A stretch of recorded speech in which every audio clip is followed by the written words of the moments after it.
So you followed the first step. You figured out all the things this person is doing well. The more, the merrier. Make that list comprehensive. Don't shortchange it. Don't try to get as quickly as possible to the criticism, even if the person is asking for it. I'm telling you, it doesn't work. But now that you've done all the praise, now that you've listed every single thing they do well, now I want you to focus on one or two things the person is really doing wrong where you need improvement. Now you've got to segue into that gracefully. What I do with presentations is remind the person, okay, here are all your strengths. You have good core set of communication strengths. Now, let's talk about areas for improvement. That's what I would recommend to you too. So if you're telling someone, hey, you have good communication skills in general, let's talk about how to improve your phone skills talking to angry clients or angry customers. Is a lot better than saying, my God, Fred, you sound like a complete jerk talking to clients on the phone. I wouldn't want to be one of our customers if I had to deal with you. Maybe true, just too negative. So summarize by saying they have good core strengths in whatever area it is you're talking about, and then say, now, let's talk about an area for improvement. An area for improvement sounds a lot more hopeful than you're an idiot. You're doing it all wrong. You're complete incompetent. You know, people like to pride themselves in being plain spoken and telling it like it is. It just doesn't work. I wish it did. It just doesn't work. Now, I'm not suggesting you sugarcoat things, but I am suggesting that you place it in the right context and you set yourself up for success and you set up the person you're trying to help for success. So rather than saying, you're awful, let's depersonalize it a little. Let's say, okay, here's an area for improvement.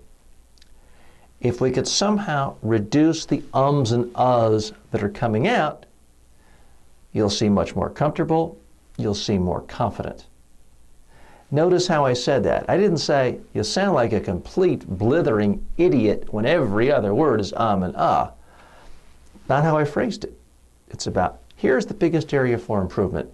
If fewer uhs and ums can come out during the presentation, you'll sound more comfortable and confident. So I'm clearly talking about what the problem is, but I'm making it a little less personal, talking about it just as a process. These uhs and ums are coming out.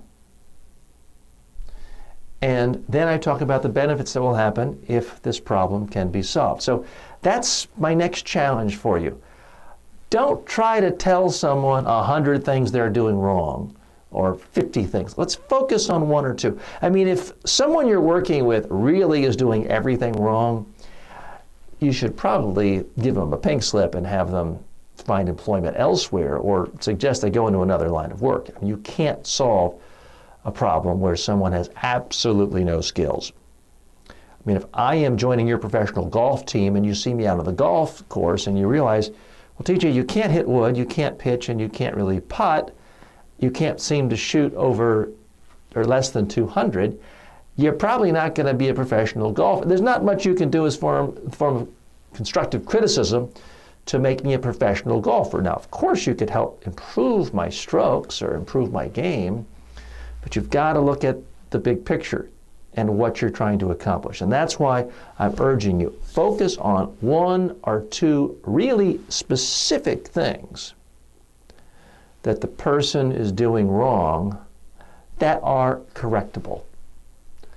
So focus on that. That's your homework right now for one of the people you work with, whether it's a boss, a colleague, or an employee who reports to you. Try to isolate and try to be able to talk about it in just a sentence or two. What is the one really specific thing or two really specific things that you want to focus on? And what I'd recommend, if there are more, if there are 5 or 10, let's just talk about one at a time and let's try to focus on improving those rather than overwhelming the person. Let's make incremental improvements. We don't have to make every single improvement at once. So that's your homework. Pick one thing, write it down as to what the person is doing wrong that's a problem.